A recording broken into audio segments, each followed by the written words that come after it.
Thank you for clicking It's Starting Now. Hey everyone, I'm here with Marcus, and today we're diving into everything coming in Season 9, Sins of the Horadrim, launching on July 1st. This time around, I thought we'd set the stage with a little bit of lore. So, you've discovered the existence of long-lost Horadric relics powered by the blood of the great enemy, Astaroth. To keep Sanctuary secure, these dangerous relics were sealed away by Donin within Horadric strong rooms throughout Sanctuary's nightmare dungeons. But now, as the seals begin to weaken, demons are drawn to the blood and eager to absorb the hellish powers within. You must call upon the arcane magic of the Horadrim to locate the remaining relics, uncovering the dark secrets behind the faithful choices of Donin and his once prominent order. The Horadrim have seen better days. Sorry, Donin. But they didn't leave us empty-handed. The game is getting some permanent additions, including new Nightmare Dungeon affixes, Horadric Strong Rooms, which are intense, timed micro-dungeons, and Escalating Nightmares, a challenge that puts you through 3 consecutive Nightmare Dungeons, each one tougher than the last. On the seasonal side, you can look forward to Horadric spells, which offer more customization than ever before, plus new Horadric jewels to collect, which are socketable power-ups that boost and fine-tune your build, along with a host of other changes, many of which we'll cover in this video. Let's start off with Horadric Strong Rooms. These are fast-paced, timed micro-dungeons where you'll race against the clock to slay enemies to build up your Horadric attunement as fast as possible. It's basically your score. The higher your score, the better your rewards. I'm happy to report that Horadric Strong Rooms are here to stay, and you can expect to see them in both seasonal and eternal realms. Strong Rooms are located within Nightmare Dungeons and Escalating Nightmares. The higher the difficulty tier, the better your odds of finding them. Also, you want to keep a close eye on your sigils this season. If one of them has a Horadric Strong Room affix, it guarantees a spawn.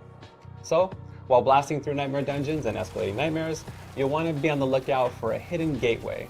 If you find one, step through it, and you'll be teleported straight into a strong room.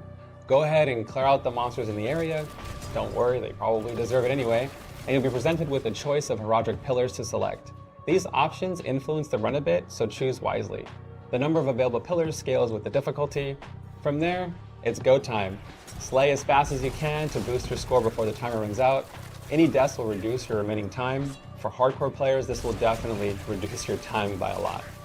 When the timer runs out, you'll need to defeat the boss to earn the loot cache that scales with both your score and the current torment level. Inside, you'll find legendaries, obdicite, crafting materials, Horadric files.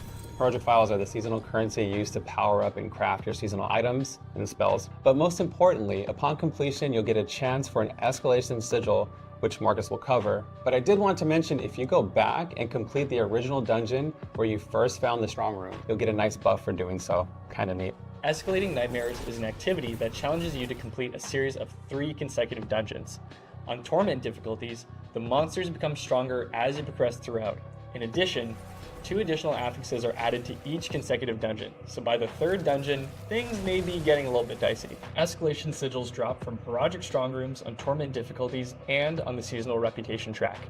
We hope this new endgame activity provides an alternative way to farm valuable resources like obdicite, boss materials, and even gives you the chance to take on a different boss. Also exclusive to Torment difficulties is that if you finish all 3 dungeons, you will stand face to face with Exalted Astaroth. This boss fight features a unique duo mechanic that we'll leave for you to discover. But hey, if you manage to take him down, you'll be rewarded handsomely with multiple greater affix items, abstruse sigils, crafting materials, and of course, the glory that comes with conquering a true nightmare. His blood's gonna make some sick loot this season. Yep, we're not sorry, Puppy Dad, but we are sorry, Amalgamount. We never meant to hurt you. This is also a great time to talk about the new affixes you can find in Escalating Nightmares and Nightmare Dungeons. These add extra variety and rewards to your runs. For example, Horadric Reserves, despite it sounding like some delicious handcrafted cheese, actually spawns additional loot chests packed with extra rewards. There's another affix that brings in more shrines, and Treasure Breach gives you a shot at encountering treasure goblins, which are always a good time. But my personal favorite has to be Forgotten Wisdom, which gives enemies a chance to drop experience orbs on kill. You can level very fast with this affix, so keep an eye out for them. Alright, let's dive into Horadric spells. A customization system that lets you control how a seasonal power is triggered, how the spell targets enemies, what elemental damage it deals, and what additional modifiers are layered on top of that. To get started, open up your inventory and navigate to the seasonal tab. You'll probably notice right away that it mirrors your skill bar. Begin by selecting one of the 5 base powers called catalysts. Let's go with Celestial Surge. Next, choose an infusion, which completely changes the elemental type of your spell. I'm going to go with fire because fire. And finally, you'll add on some Arcana mods to tweak the spell even further. You can use up to 3 different Arcana for your spell, but let's throw on Potent Ally for this one, as it helps me in the pit by breaking down those annoying barriers monsters can have. And just like that, you've crafted a Horadric spell. Now that you get the basics, let's go over the different catalyst options. Aside from Celestial Surge, you've got Disintegrate, which forms an arcane tether between you and your target to deal constant damage. Then there's Astral Pillar, which summons a column of energy that taunts enemies and dishes out some nice AoE damage. The Propulsion Catalyst blasts enemies with mana, knocks them back, and finally, Anomaly spawns up to 5 floating pets that deal damage. My favorite part is that you can actually command them to explode on the target for a nice big boom. Infusions, as Ruben mentioned, alter the elemental type of your Horadric spell. There are 5 types: fire, shadow, cold, poison, and lightning. Each offer unique bonuses depending on the infusion you choose. For example, the fire infusion disables the enemy affix Chilling Wind, providing a tactical edge in combat. Arcana is another customizable layer, with 20 different options to choose from.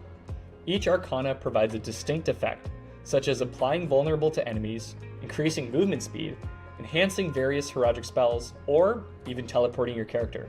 Pretty wicked. Catalysts, infusions, and Arcana can all be leveled up and enhanced using the seasonal currency called Horadric Files. Once you reach Torment 1 difficulty, you'll begin to see Horadric Tomes as rewards for completing strong rooms. These consumable items allow you to craft Horadric jewels at the Horadric Lapidary in Karagar. Just follow the seasonal questline and you'll be guided right to them. Crafting a Horadric jewel requires the seasonal currency we mentioned earlier and gem fragments. Once crafted, these jewels can be socketed into your jewelry slots. Horadric jewels are powerful. They come standard with base all resistance, armor stats, and each one has a unique affix to build with. The goal is to let you experiment with different jewels and find the ones that best fit your build or playstyle. One of my favorites is the Idol from Below. Equipping this jewel gives you a chance to spawn more monster density, but at the same time, you're literally being hunted. Definitely my kind of mechanic.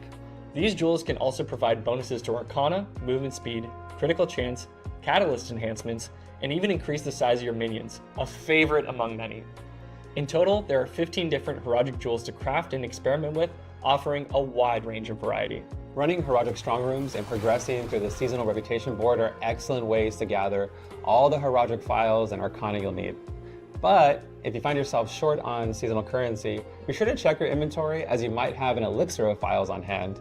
This handy consumable boosts your seasonal currency gains while defeating enemies in nightmare dungeons and escalating nightmares.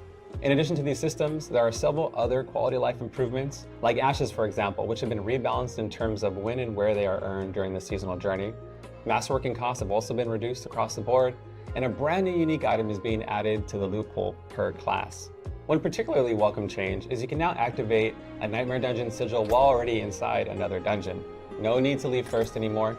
It's a small tweak, but a game changer for those smoother dungeon runs. Oh, and for console players, full mouse and keyboard support will be available when this all launches on July 1st. Well, that's the rundown. If you'd like to dive deeper, check out the official Diablo 4 blog for the full list of spells, jewels, new unique items, and a host of other updates coming to both seasonal and eternal realms. Thanks for the support and feedback across all of our channels. We appreciate you, and we'll see you in Sanctuary.